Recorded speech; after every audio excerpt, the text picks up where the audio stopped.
cell phone in his pocket. Shannon? What do you want, Ryan? Did you change the locks? What do you think? It seems kinda like you changed the locks. Really? Wow, look at the brain trust we got over here today. Ryan took the phone away from his ear and stared at it. This kind of venom in Shannon's voice wasn't entirely out of the blue, but he couldn't figure out what he'd done today. Shannon, why did you change the locks?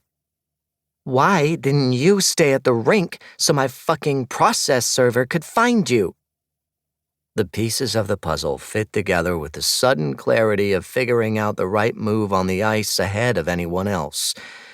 Except this time, he was trailing the play.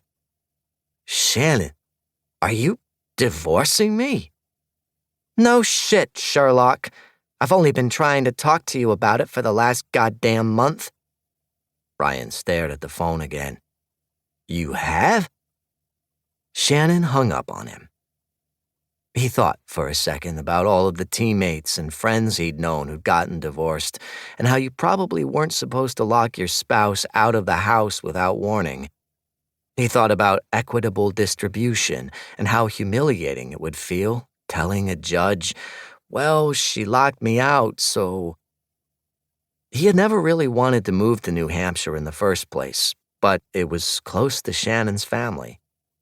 The thing was, he'd never even been particularly fond of the house in the first place. It felt like more work than it had been worth, the constant negotiations with Shannon about how much of his awards and medals and memorabilia he could keep anywhere except the basement, about how much space in the garage he was allowed to use up for his workshop.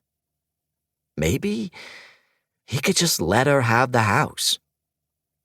Every time they fought, it was a reminder that they had started dating when they were 18 years old and had just kept going, even though it became clear, the longer things went on, that they had really different priorities. Shannon had wanted the big house in Newfields to be close to her family. And at the time, Ryan had wanted what Shannon wanted. She'd deserved it after years of living far away from her family and friends in the kinds of places she never would have chosen if she hadn't married a hockey player. It wasn't until later that Ryan had realized exactly how much he hated living in New Hampshire in a house that was far too goddamn big for two people. He called her again. What, Ryan? Shannon, just to be clear, you're really divorcing me? Really, completely, seriously divorcing me? Yes, Ryan. But what about all of my stuff? We can figure out a time for you to come and pick it up. But I'm over this. I told you I didn't want you to start coaching. I've waited years to have a life without fucking hockey, but that is my life, Shan. It's always been my life. Not like this. Not like you get. Or did you forget that I made birthday brunch reservations for today? You knew I had a game. You couldn't have gotten the assistant coach to do it, Ryan. It's your 45th birthday. It's Pee-wee fucking hockey. I'm sick of always being reminded where I stand in your priorities and how as long as it's something hockey-related, I'm at the bottom. And it's clear you don't understand this at all. We don't have anything else to talk about right now. I'll text you times and dates if you want to pick up your stuff. Ryan thought about asking her to throw down a bag of clothes to him or something, but the back of his neck felt hot and sweaty.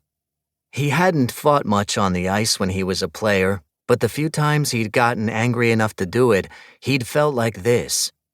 Like a teapot whose lid was about to explode with the force of the pressure built up under it. Instead, he said, "Okay," and hung up again. He stood there in the driveway, not his driveway anymore, and looked at the house. It was an ugly McMansion, and he could admit that now that Shannon had kicked him out. He couldn't quite figure out what he was feeling. It wasn't sad, and it wasn't angry. Maybe resigned was the closest word for it. Maybe this is what it felt like to not care about losing anymore. He'd never felt like that in his life.